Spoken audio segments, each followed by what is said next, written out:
ሰው እንዴት ግሸን ሄዶ ሳይቆርብ ይመጣል? ሰው እንዴት ላሊበላ ሄዶ ሳይቆርብ ይመጣል? ሰው እንዴት ጻድቃኔ ሄዶ ሱባኤ ይዞ 7 ቀን 21 ቀን 40 ምናምን ቀን 2 ወር 3 ወር ተጠምቆ እንዴት ስጋውን ደሙን ሳይቀበል ይመጣል?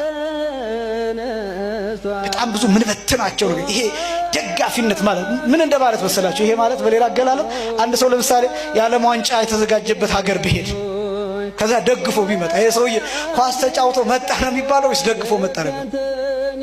በኳስ ጨዋታው ላይ ምን ነው የሚያደርገው ነገር? ይሄዳል፣ አብሮ ይጮሃል፣ የጨዋታውን ሁኔታ ያያል፣ ፕሮግራሙን ያያል። ምናልባት የሚያደንቃቸው ሰዎች በአካል ሊያይ ይችላል። ነገር ግን ሜዳ ገብቶ አልተጫወተም። ስጋውን ደሙን መቀበል ማለት ሜዳ ውስጥ ገብቶ ኳሷን ማንቀርቀብ ማለት ነው። ጎል ውስጥ ማስገባት ማለት ነው። ደጋፊነትና ተጫዋችነት ይለያያል። አንዳንድ ነገሮችን አልተረዳናቸው። ስጋው ደሙ መቀበል ማለት ኳሷን በእጅ በእግር ማድረግ ማለት ነው። ያለዚያ ምን እንደሚሆን ታውቃላችሁ? የኛ አድናቂዎች ብቻ ትሆናላችሁ። ኳሱኛ እጅ ይሆናል። ያ ማለት ስጋው ደሙን እኛ እንፈትታለን፣ እናንተ አትቆርቡም። እኛ ካባ ለብሰን እንመጣለን። ከዛኛ ህዝብ በተሰበሰበበት እናስተምራለን። አቤት መምህር ገሌ ሲያስተምር። ከዛስ እኛ የሚከፈለንን የትራንስፖርት ይዘን እንሄዳለን።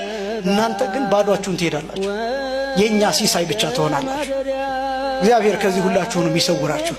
አያችሁ፣ የትምህርታችን መጨረሻ ስጋው ደሙ መሆን አለበት።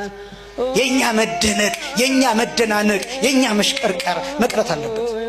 የዘማሪና የሰባኪ ማወቂያ መታወቂያ እነዚህ ነገሮች ብቻ መቅረት አለባቸው። አናስተምር አይደለም፣ መልካም ነው። ግን ምንድነው ለውጡ? ጉባኤያትን ሰርተን አስጊጠን ዲኮር አድርገን ብዙ ህዝብ ተሰብስቦ ያ ሁሉ ህዝብ ታይቶ በሳምንቱ ያ ህዝብ ካልቆረበ ጥቅሙ ምን ይሆናል? ምንድነው ጥቅሙ? የቤተክርስቲያንስ የመጨረሻ ግቧ ምንድነው? ይሄን እኮ ማወቅ ያስፈልጋል።